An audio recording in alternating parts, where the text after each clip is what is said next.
All right, everyone, I want to show you how to roll your own oats from oat groats. So if any of you have gotten into this Como Duet 200, or you have a Flaker or a Flocker, which is this side of the union, you can make your own old-fashioned rolled oats. And I got into doing this because long-term storage is better with the oat groats than the rolled oats.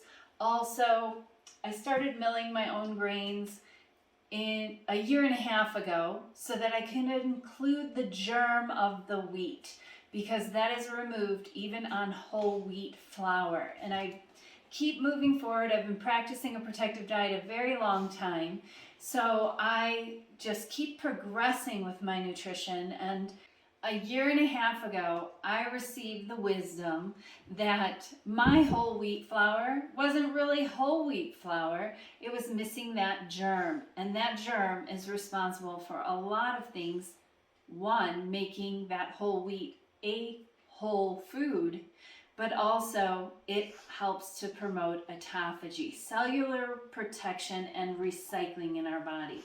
So if a cell should go rogue or age or be damaged, it's going to be detoxified with the help of that germ on that whole grain, because it contains an ingredient called spermidine. We'll get into that in another lesson. I'm sure I've shared it in previous lessons, but I will repeat myself.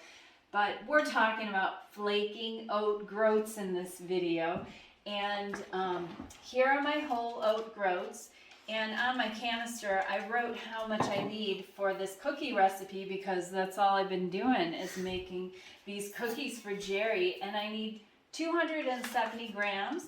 So I'm putting my quart jar on here, and I have to zero it out. And the reason I'm putting these oat groats into this jar is because I'm going to add water to them. 3 teaspoons. Let's get 270 here. There we go. 271. Let's take a couple of those out of there. Okay, we've got 270 grams right there. And I am going to add to this amount 3 teaspoons of water and a lid. And I'm giving these a shake.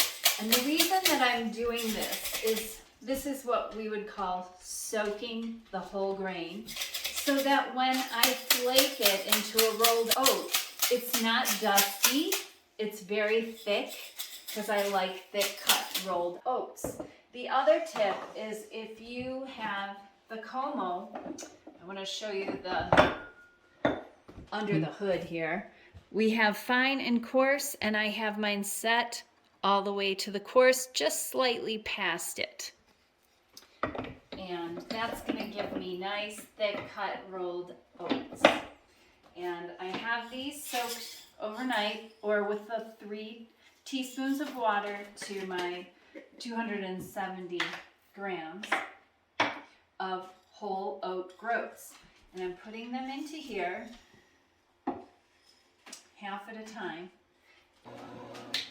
Okay, so after my oats are rolled, I toss them onto a baking sheet, because for my yogi bowls, for my toasted oatmeal cookies, my toasted oat cookies, I always toast my oats.